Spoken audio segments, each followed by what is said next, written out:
Baik anak-anak, hari ini kita masuk ke materi pasar bebas.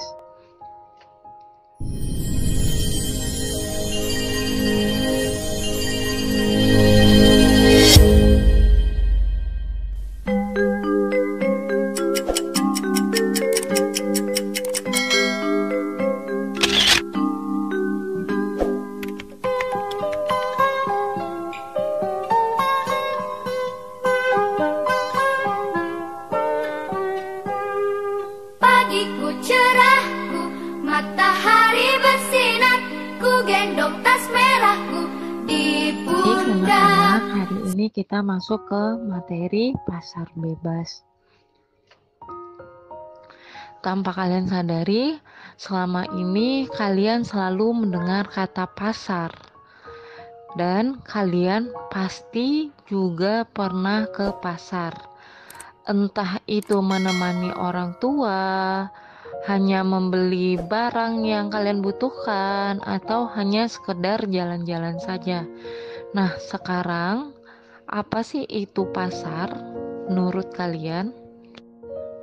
Pasar itu adalah sebagai area tempat jual beli barang dengan jumlah penjual lebih dari satu. Diarti katakan penjualnya lebih banyak daripada pembeli. Baik yang disebut sebagai pusat perbelanjaan, pasar tradisional, pertokoan, mall, plaza, pusat perdagangan yang lainnya itu disebut dengan pasar jikalau penjualnya lebih dari satu. Nah, sekarang kita masuk ke pasar bebas. Menurut kalian, apa itu pasar bebas? Baik, sebenarnya pasar atau pasar bebas itu sama saja, di mana tempat bertemunya penjual dan pembeli, baik itu barang impor atau barang ekspor, di mana di sini pemerintah tidak melakukan diskriminasi. Untuk kebijakan pasar bebas sendiri itu mempromosikan yang pertama perdagangan barang dan jasa tanpa pajak, dimana kalau kalian ke pasar itu tidak memakai pajak. Nah, yang kedua, akses ke pasar tidak pernah diatur. Akses ke pasar itu maksudnya di sini kalian bebas ke pasar siapapun. Nah, yang ketiga, akses informasi tidak pernah diatur. Dimana di sini akses informasi itu apa aja barang yang dijual di pasar, siapa aja yang menjual, kapan dia menjual, di mana dia menjual, itu tidak pernah diatur dan bebas. Nah, macam-macam organisasi ekonomi dalam rangka perdagangan bebas itu ada 5. Yang pertama, Masyarakat Ekonomi ASEAN atau sering disebut dengan MEA. Yang kedua, ASEAN Free Trade Area atau disebut dengan AFTA. Yang ketiga, Asia Pacific Economic Corporation atau disebut dengan APEC. Yang keempat, Uni Eropa atau disebut dengan Masyarakat Ekonomi Eropa atau MEE. Dan yang kelima adalah World Trade Organization atau sering disebut dengan WTO. MEA sendiri atau Masyarakat Ekonomi ASEAN sendiri merupakan pasar bebas di kawasan Asia Tenggara.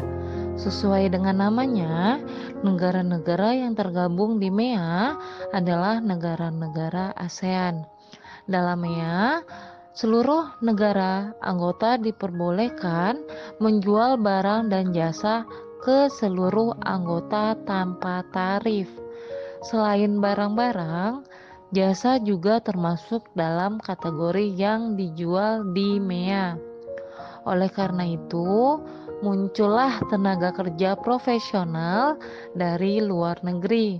Misalnya saja kita ambil contohnya dokter, akuntan, pengacara, bahkan guru pun ada yang diambil dari luar negeri. Selain itu, MEA memungkinkan negara-negaranya untuk membentuk pasar tunggal sehingga kompetensi meningkat di antara anggota MEA sendiri. Latar belakang terbentuknya MEA dibentuk dengan misi menjadikan perekonomian ASEAN menjadi lebih baik dan mampu bersaing dengan negara maju lainnya. Nah, tujuannya yang pertama adalah untuk MEA dijadikan kawasan yang memprioritaskan UKM. Yang kedua, MEA menjadi kawasan tingkat kompetensi ekonomi tinggi. Yang ketiga, MEA menjadi pasar tunggal dan berbasis produksi internasional. 4. MEA akan diintegrasikan terhadap perekonomian global. Sekarang kita lanjut yang kedua, yaitu ASEAN Free Trade Area atau sering disebut dengan AFTA, merupakan kesepakatan dari negara-negara ASEAN untuk membentuk kawasan perdagangan bebas guna meningkatkan daya saing ekonomi di kawasan regional ASEAN. Dengan adanya AFTA, ASEAN berharap dapat menjadi produksi dunia dengan menciptakan pasar regional untuk 500 juta penduduk ASEAN. AFTA dibentuk pada tahun 1992 di konferensi tingkat tinggi atau sering disebut dengan KTT ASEAN keempat di Singapura. Latar belakang terbentuknya ASEAN Free Trade Area atau AFTA adalah kawasan pasar yang bebas guna meningkatkan daya saing ekonomi regional di ASEAN dengan menjadikan ASEAN basis produksi dunia. Nah, tujuannya adalah yang pertama, menjadikan kawasan ASEAN tempat produksi yang kompetitif.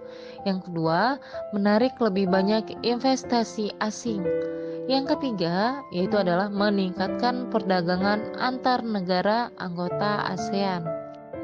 Sekarang kita lanjut yang ketiga, yaitu Asia Pacific Economic Cooperation atau disebut dengan APEC. APEC adalah sebuah organisasi internasional yang bertujuan untuk meningkatkan pertumbuhan ekonomi dan kesejahteraan serta kerjasama di antara negara-negara di kawasan Asia Pasifik. Saat ini APEC sendiri memiliki 21 anggota dari negara-negara yang terletak di Asia dan Pasifik dan berkantor pusat di Singapura. APEC memiliki beberapa manfaat untuk Indonesia, yaitu antara lain untuk meningkatkan hubungan dengan negara-negara anggota APEC dan sarana peningkatan investasi. Latar belakang Asia Pacific Economic Cooperation atau APEC yaitu adalah runtuhnya Uni Soviet dan Eropa Timur yang sebelumnya menganut ekonomi tertutup atau komunis beralih ke ekonomi liberal. Nah, tujuan dari APEC itu adalah yang pertama, meningkatkan kesejahteraan dan pertumbuhan ekonomi di kawasan Asia Pasifik. Yang kedua, memperjuangkan kepentingan ekonomi Asia Pasifik. Yang ketiga, tempat negara maju membantu negara yang berkembang. Yang keempat, meningkatkan perdagangan dan investasi negara anggota. Yang kelima, kebijakan ekonomi dengan inflasi rendah. Yang terakhir, yang keenam, yaitu mengurangi dan mengatasi sengketa ekonomi perdagangan. Uni Eropa adalah organisasi antar pemerintah dengan anggota 28 negara Eropa. Uni Eropa bukan sebuah negara federal atau organisasi internasional dalam pengertian tradisional, tetapi sebuah badan otonom di antara keduanya. Hal ini berarti masing-masing negara tetap berdaulat, tetapi mereka menggabungkan kedaulatan untuk mendapatkan kekuatan yang lebih besar. Nah, untuk tujuan Uni Eropa sendiri yaitu yang pertama, integrasi Eropa dalam kerjasama ekonomi, perbaikan taraf hidup dan lapangan pekerjaan. Yang kedua, memajukan dan memastikan perdagangan bebas antar anggotanya. Yang ketiga, menghapus rintangan perdagangan bebas. Yang keempat, meluaskan hubungan dengan negara non-MAA atau non-Uni Eropa.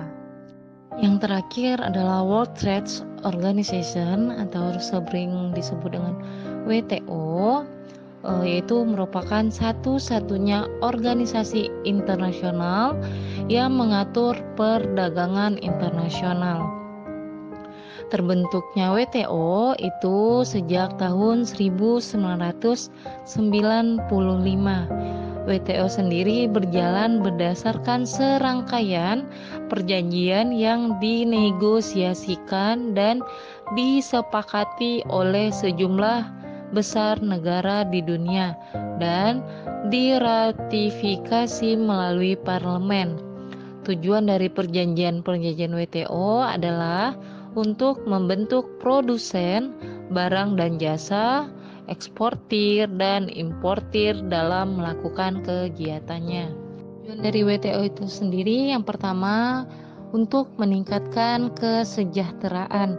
Yang kedua, membantu produsen, eksportir dan importir dalam perdagangan. Yang ketiga, mendorong terbentuknya perdagangan dunia. Yang keempat, menciptakan aturan perdagangan internasional. Yang kelima, menyusun kewajiban anggota. Yang keenam, menyediakan forum untuk membahas isu internasional. Yang ketujuh, menyediakan mekanisme penyelesaian perdagangan internasional itu sendiri. Siaran hari ini sampai di sini dulu. Ada pertanyaan?